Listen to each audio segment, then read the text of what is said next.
A young man sits in a late-night diner in San Francisco and draws a quick portrait on a napkin. He smiles. He flatters. He asks to keep talking somewhere quieter. By morning, another man from the city's gay scene is dead. Several victims survive. They can name him. They will not testify. The reason is the tragedy inside the tragedy. Mid-1970s. San Francisco is alive with music and freedom and a queer community that is building a life in public. It is also a time when coming out can cost a career, a family, a future.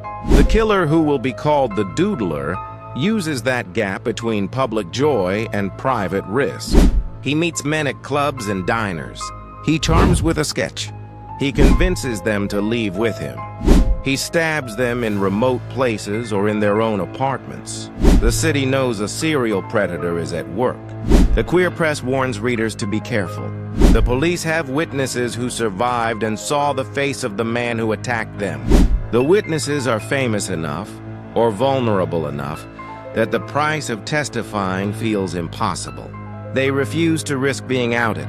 The suspect is named inside police files, but never in public. No charges land.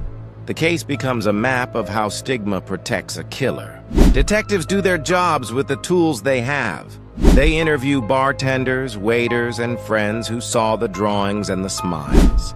They identify a suspect and gather statements. Then they hit a brick wall that is not made of evidence. It is made of shame and law.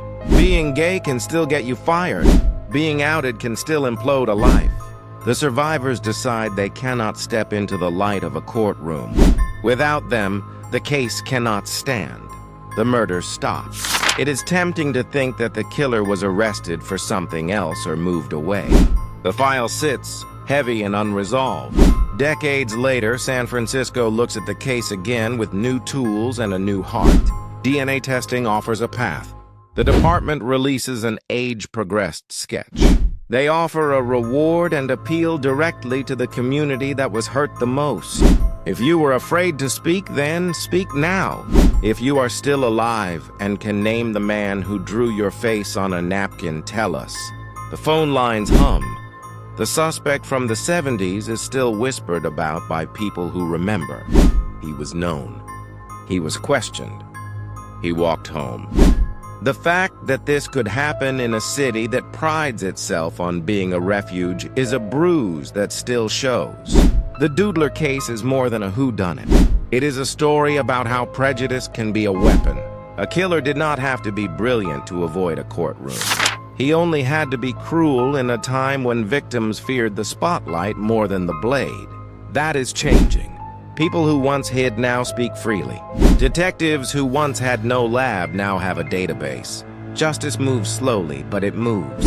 If you lived through that era, you know the cost of silence. If you are hearing this story for the first time, remember that courage sometimes needs time to grow. The Doodler sketched faces to make his approach. The city can sketch his name into its memory and finish the story the right way. If you know him, say it. If you survived him, you do not have to hide to be believed.